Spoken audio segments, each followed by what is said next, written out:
Why are we so judgmental? Do you know someone that's judgmental, or do you find yourself being judgmental of others at times? Let's talk about it. In John chapter 9, verses 1 through 3, we read where Jesus was walking with the disciples and they came across a man that was blind. The disciples came to Jesus and said, "Hey, Jesus, who sinned? Was it him or his parents that he was born blind?" And Jesus answered and said, "Neither had sinned, neither this man or his parents. But this was allowed so that the work of God may be made manifest in him." Oftentimes, it's our human nature to try to always assign a reason as to why things happen, good or bad. But I believe in this scripture, Jesus is clearly telling us that's not it. That it's hard for us to truly assign a reason as to why something happens to someone, or why somebody does something, or why something occurs to somebody. It's hard for us to assign that reason because we don't have all the facts. We don't know. Jesus said that this was allowed so that the work of God may be done through him. How do you know that God is not working on someone? I always say, I wouldn't care if I saw someone smoking crack. That's not my business. Because what happens is I don't know what that person is praying about each and every day. And guess what? Neither do you. At the time you see that person smoking, they may have went from smoking 3 times a day to 1 time a day. They're working on their issue. And so we should work on our own and stop judging people, because God works on our behalf individually.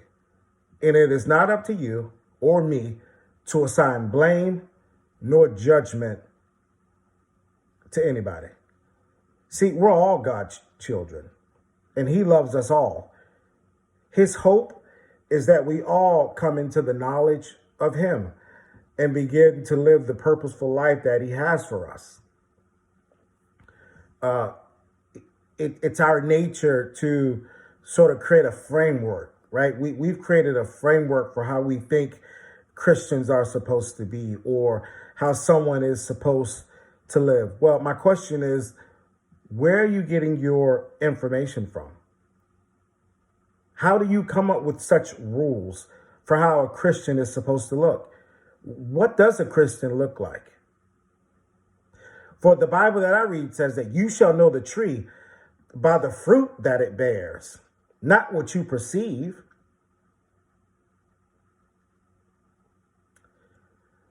The scripture reads, and I believe it's Matthew 7, that it talks about us being hypocrites.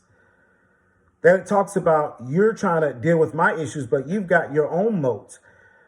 And per the Bible, you are a hypocrite. So in other words, you've got an issue or the same issue that you're judging me for. Per the Bible, you are a hypocrite.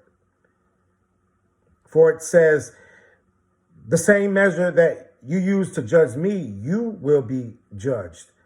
And so the thought there is, no one, absolutely no one has the right to judge, particularly if you have issues yourself. Which, if you think about it, that's all human mankind. All of us have issues.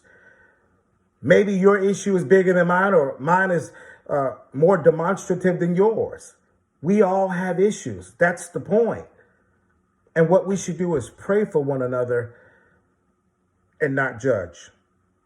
God is the one who cleans people up. I can tell you that some of us have destroyed relationships, even with family members, because we are just so judgmental. Again, you don't have all the facts. Number one. Number two, you don't know what I'm praying about.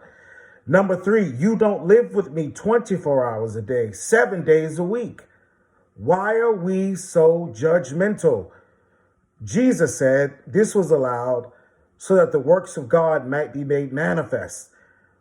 And if you read scripture, every strong woman or man of God had some sort of issue.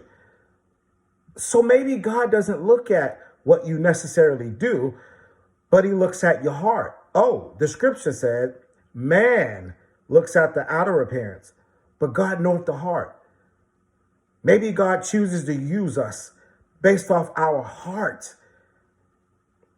All of us have made mistakes. That's not the sum total of who you are. All of us have went the wrong way, but that's not who you are. All of us are flawed and will continue to be flawed. So why do we continue to be so judgmental?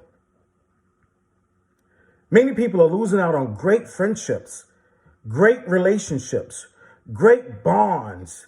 You're missing a lot of insight and information and intelligence from others because you've written them off because of how you perceived their life.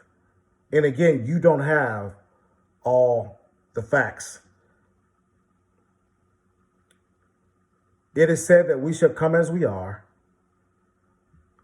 Come with whatever issue you have. It's God's job to clean us up.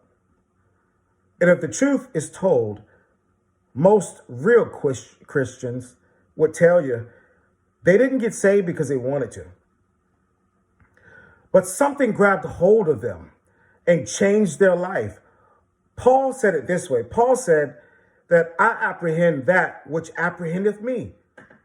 We know from the Bible that it was his road to Damascus story that changed his life. Something grabbed him, and he says, I grab that which grabbed me. And with that being said, none of us are perfect, but it was the grace of God that touched us. And based off that, we chose to turn and do the best that we can until the day that we leave this earth. I'll leave you with this. No man in their right mind works all day long, comes home and stands in front of the sink and washes up at the sink before you get in the shower. I'll say that again. No man in their right mind would work a full day, wash in front of a sink to prepare to get in the shower. You know why? Because that makes absolutely no sense. And so with that said, why do we put so much pressure on people to clean themselves up before we come to God? That too makes absolutely no sense.